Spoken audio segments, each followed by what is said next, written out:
Hi everyone, this is Satyendra here and I welcome you in the Daily Dose series of Tableau visualization. In case you have not subscribed our channel, please subscribe it so that you can keep getting the latest updates on Tableau and Power BI videos and topics.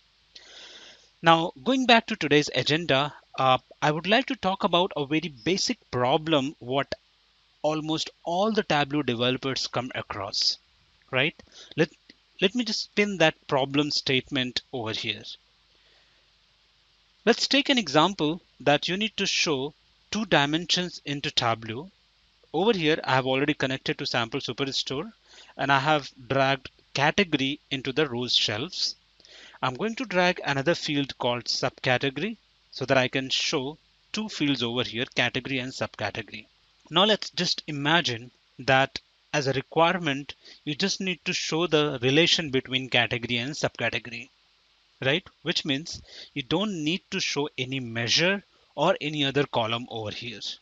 So in that scenario, how you are going to get rid of this ABC column?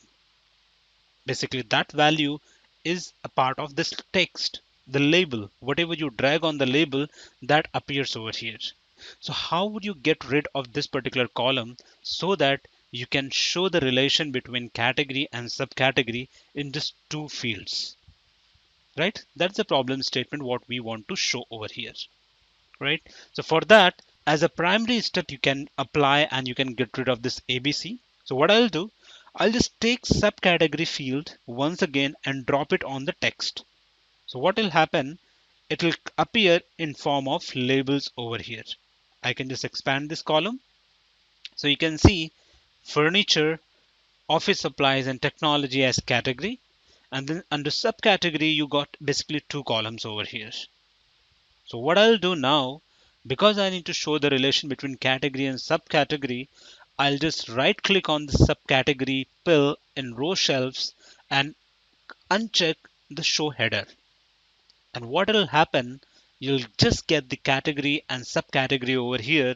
The ABC pane will hide from the worksheet. That is exactly what I wanted to show in form of ABC or as a solution of this particular problem statement. Hope you like it. Please feel free to drop your comments over here and like our videos. Please do drop your suggestions so that we can create more and more videos around Tableau and Power BI. Meanwhile, I create another video. Have a nice time. Stay safe. Take care.